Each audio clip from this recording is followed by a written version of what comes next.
Hi, this is Roger Reed from Body for Life Healthcare in Paddington.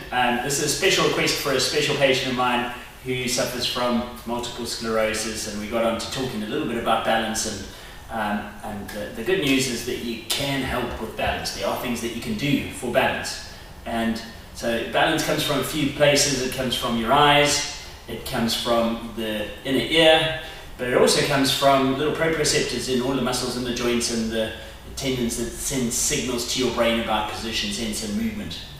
And that's the bit that we're particularly interested in. When your balance is not very good, you'll find that your gait becomes much wider. So a drunk person on the way home tends to walk like this, but so does someone who's suffering with balance issues. So as we get older, this is for my elderly patients who also want to try and do something about their balance. Eyes start to deteriorate, which makes things trickier.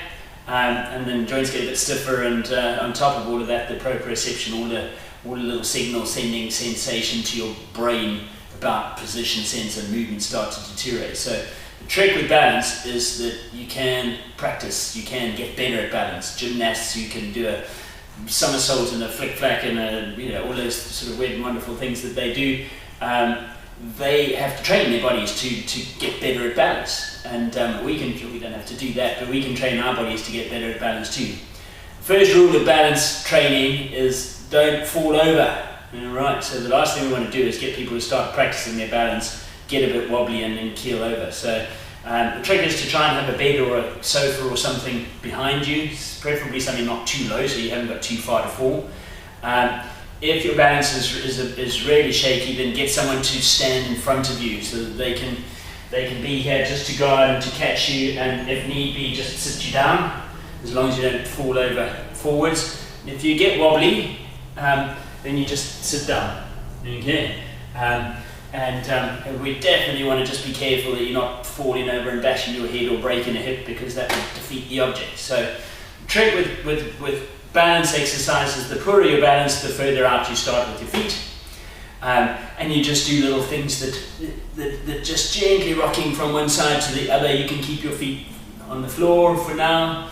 You can do gently rocking forwards onto your toes and rocking backwards onto your heels, and as you get better at doing that, and you'll find if your balance is terrible, you tend to be watching what's going on because your eyes are trying to tell your brain about what's happening. As you get better, you can bring your feet close together, and eventually you can have your feet right up against each other and just be doing little things like that. So it's a progression. You have to try and start slowly and build up. Okay, just a little bit of rocking forwards and backwards, and for some people that's enough.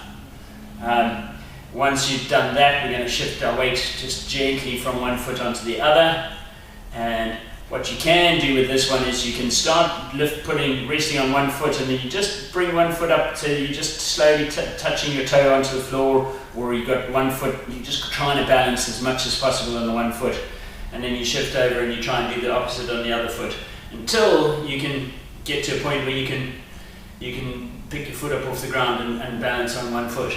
Okay. So obviously if we're doing all of those with the feet close together, it becomes a little bit trickier. And I also try, in the beginning it might be hard, but try not to be watching what's going on. So try and stand up straight.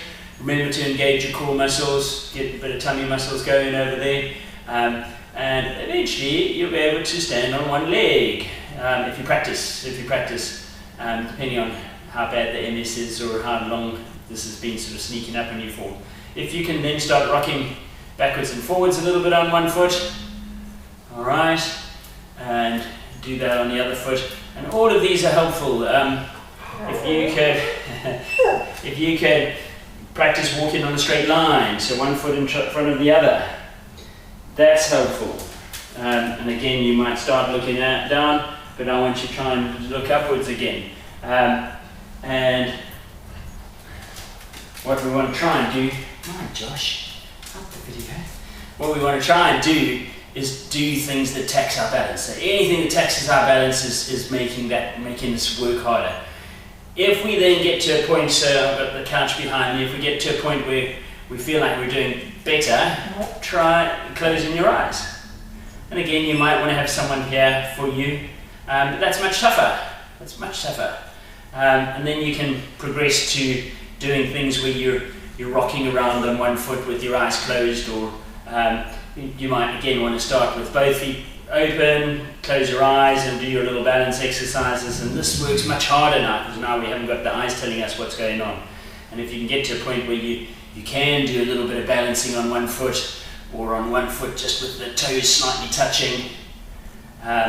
What's not helpful for balance is when you start to hold on to everything, and because you've had a knock or a fall or a bit of a fright, and you start to hold on to everything, and so your balance just gets worse and worse and worse. Then you get a walking stick, and then you rely on a walking stick, and then your balance deteriorates. All those proprioceptors, all the information coming up from the feet gets worse and worse, and then if you get into a wheelchair and that sort of thing, it gets worse and worse. So even if you are in those things and you find yourself you've gone down that path, try and get back to just standing and balancing and not holding on to things, or going close to the banister but not gripping onto it necessarily, just having it there as a safety so you can grab it if you do wobble.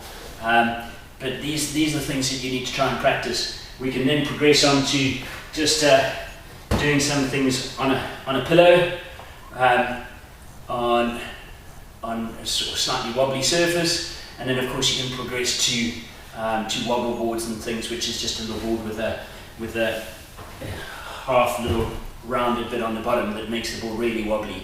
And those are much trickier for people who want to progress that more and advance that more. Those are the main things. Generally it's best to be barefoot and to be on a nice flat firm surface. You can do it on the carpet, it's absolutely fine. But the less things, you don't really want to be doing this in shoes, the less things that you've got that are sort of confusing that information from the feet to the brain is the better. I hope that's helpful. Good luck with that. Be careful.